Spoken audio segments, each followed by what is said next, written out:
Congolaises, Congolais, chers compatriotes, la date historique du 30 juin 1960, profondément ancrée dans nos cœurs, marque l'accession de notre pays, la République démocratique du Congo, à la souveraineté nationale et internationale. Aujourd'hui, encore 63 ans plus tard, nous célébrons avec grande fierté cet événement, non seulement pour honorer la lutte de notre liberté et de notre indépendance menée avec courage et détermination par les pères fondateurs de notre nation, mais aussi et surtout pour réitérer notre attachement à ce bien précieux qu'ils nous ont légué et que nous avons à notre tour le devoir de transmettre comme tel aux générations futures, et ce, en dépit de toutes les adversités d'où qu'elles viennent. En effet, dès le lendemain de son accession à la souveraineté nationale et internationale, notre peuple a dû surmonter plusieurs décennies de violences entretenues et voulues, démontrant ainsi sa capacité collective à demeurer résilient en tant que nation. Ceci pour dire que l'indépendance est irrévocablement une valeur fondamentale de notre nation. Elle nous garantit la capacité à façonner notre propre destinée. Elle est une quête incessante de liberté, de dignité, de justice et de souveraineté. Elle constitue le socle de notre identité nationale, notre cohésion sociale, car elle nous permet de mettre en valeur notre culture, notre histoire et nos aspirations profondes. Il est vrai que cette année, la célébration de notre indépendance est teintée de tristesse, car notre intégrité territoriale est menacée par une force d'occupation étrangère. Certains de nos compatriotes en ce moment précis à l'Est ne peuvent pas jouir de cette liberté que nous célébrons parce que victimes de l'oppression des agresseurs. Je tiens à leur exprimer toute notre compassion et à les assurer de notre détermination à œuvrer sans relâche pour leur libération certaine. C'est la raison pour laquelle nous ne cesserons de rendre un hommage mérité à nos pères de l'indépendance, dont la vision lumineuse et la lutte nous ont permis de devenir et de rester, depuis 63 ans, un peuple libre, en dépit de toutes ces adversités. Mes chers compatriotes, au défi permanent de la préservation de la liberté chèrement acquise, nous devons inlassablement associer celui de la poursuite de la noble et grandiose œuvre qu'est la bataille pour le développement économique et social de notre pays, de manière à mériter ainsi le rêve et les sacrifices consentis par nos pères de l'indépendance.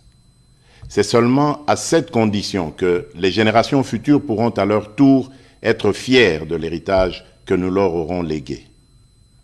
Cependant, laissez-moi vous dire que j'ai pleinement conscience de votre perplexité au regard de la baisse du pouvoir d'achat, surtout celui des plus démunis, dont les conséquences, bien que prévisibles sur le panier de la ménagère, se veulent pour certains difficilement surmontables.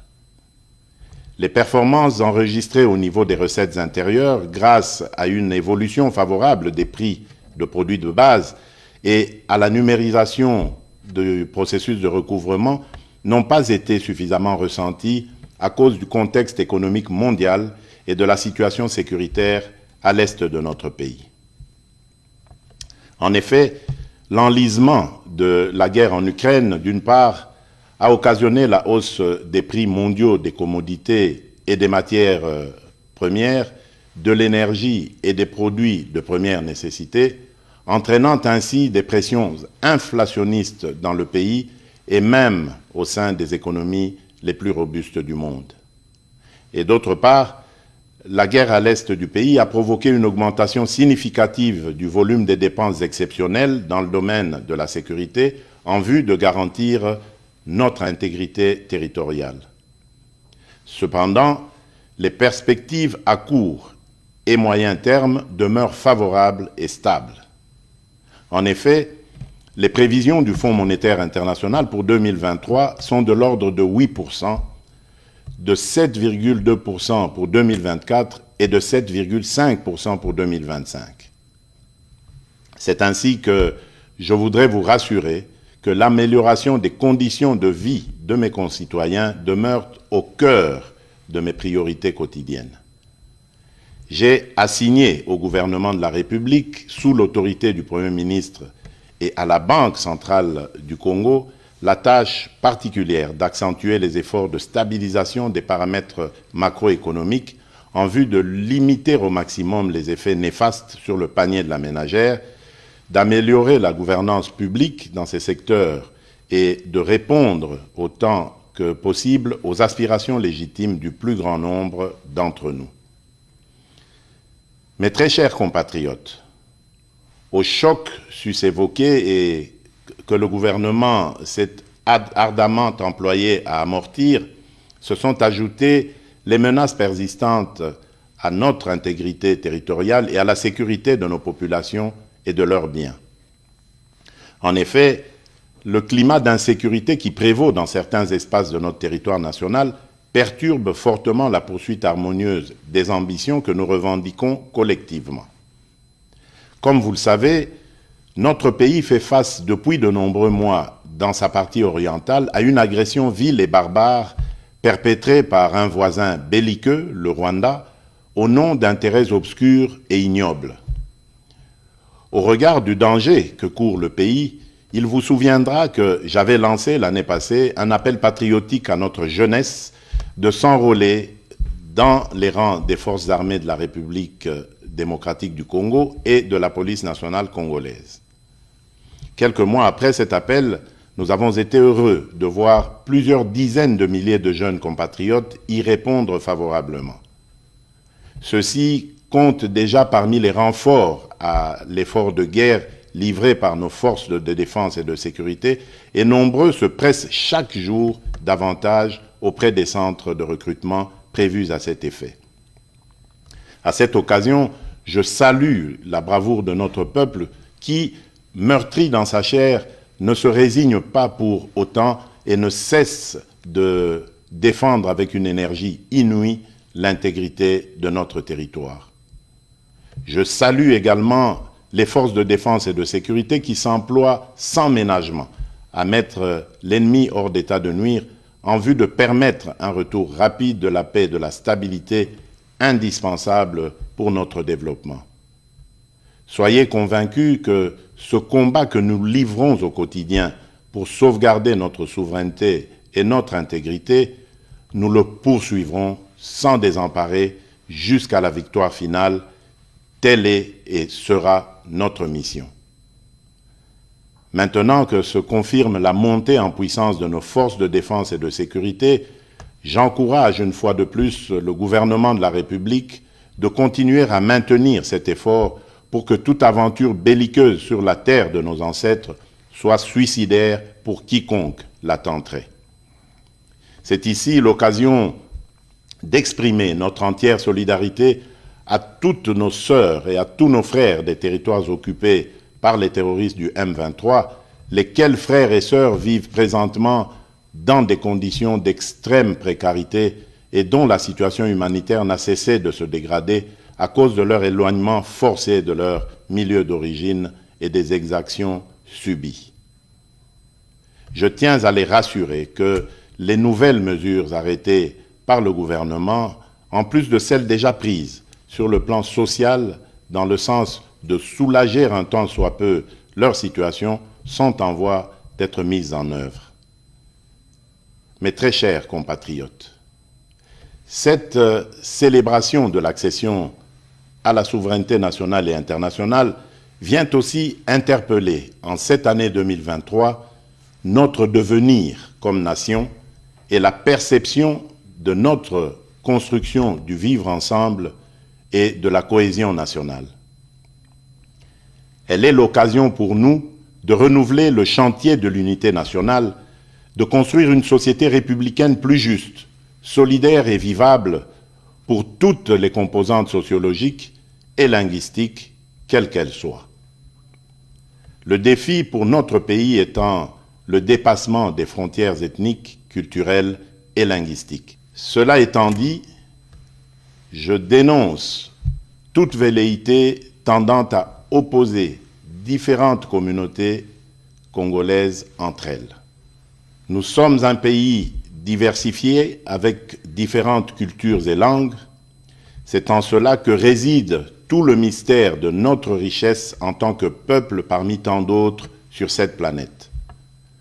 Nous devons célébrer cette diversité tout en travaillant ensemble pour l'atteinte de cet objectif commun qui est celui d'avancer notre pays dans l'unité et la cohésion nationale. Mes très chers compatriotes, l'année 2023 est aussi l'année des élections présidentielles, législatives, nationales et provinciales, mais aussi, pour la première fois, celle des élections locales. Ainsi, en dépit des différentes contraintes, j'invite instamment la CENI, comme je m'y suis engagé devant la nation, à poursuivre courageusement et sans relâche les efforts en cours en vue du respect des délais constitutionnels dans l'organisation rigoureuse des différents scrutins conformément aux standards internationaux. Au regard de l'évolution à ce jour des opérations électorales effectuées sur l'ensemble du pays, je félicite la CENI pour cette première partie du travail abattu dans le respect de sa feuille de route. De même, je rappelle au gouvernement de la République de continuer à faire sa part, notamment en prenant toutes les mesures nécessaires pour mettre les moyens financiers à la disposition de la CENI en vue de la tenue des élections transparentes et crédibles dans le respect des délais constitutionnels. En effet, ces élections donneront l'occasion aux vrais dépositaires de la légitimité populaire, c'est-à-dire le peuple congolais, de choisir librement celles et ceux qui seront appelés à assumer, pendant une période, la noble charge de la conduite des affaires de la nation au plan national ou local, dans l'intérêt général. Je vous invite donc à aller vers les prochaines élections dans un climat apaisé et serein, en maintenant sans relâche la cohabitation harmonieuse qui nous a toujours caractérisés et qui fait réellement la force de notre nation. Nous devons absolument, pour cela, préserver dans notre beau pays l'unité, la cohésion sociale et la stabilité, nonobstant nos convictions et nos choix qui peuvent, bien entendu, être divergents. En ma qualité de garant de l'unité nationale et de la stabilité de notre pays, je continuerai à jouer pleinement mon rôle pour assurer ce climat de paix qui doit mener le pays sur la voie du développement durable. Mes chers compatriotes, en ce jour mémorable, le défi majeur reste celui d'associer les couches les plus démunies de notre population dans cette orbite du développement, gage d'une véritable indépendance. C'est le rôle assigné au programme de développement local des 145 territoires, le PDL 145T en sigle. Ce programme, destiné à promouvoir l'émergence des économies des territoires et à améliorer les conditions et cadres de vie des populations rurales à travers des investissements publics massifs, permettra non seulement de réduire rapidement la pauvreté et les inégalités spatiales dans notre pays dans le moyen terme, mais également favorisera une convergence rapide des revenus et des conditions de vie entre les populations rurales et celles des milieux urbains.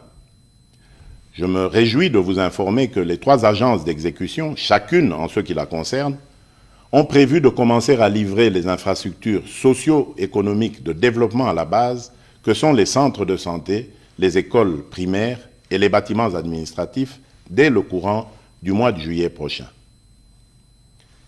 Mes très chers compatriotes, l'indépendance est un droit inaliénable que chaque nation doit défendre avec force et détermination, car c'est ce qui nous permet de protéger nos intérêts et notre avenir. C'est ainsi que, pour terminer, j'en appelle à la mobilisation générale de nos énergies et de nos intelligences, pour continuer à bâtir ensemble notre cher et beau pays, à préserver l'unité et la cohésion nationale, à protéger notre intégrité territoriale. Que Dieu bénisse la République démocratique du Congo et son peuple. Joyeuse fête de l'indépendance à toutes et à tous. Je vous remercie.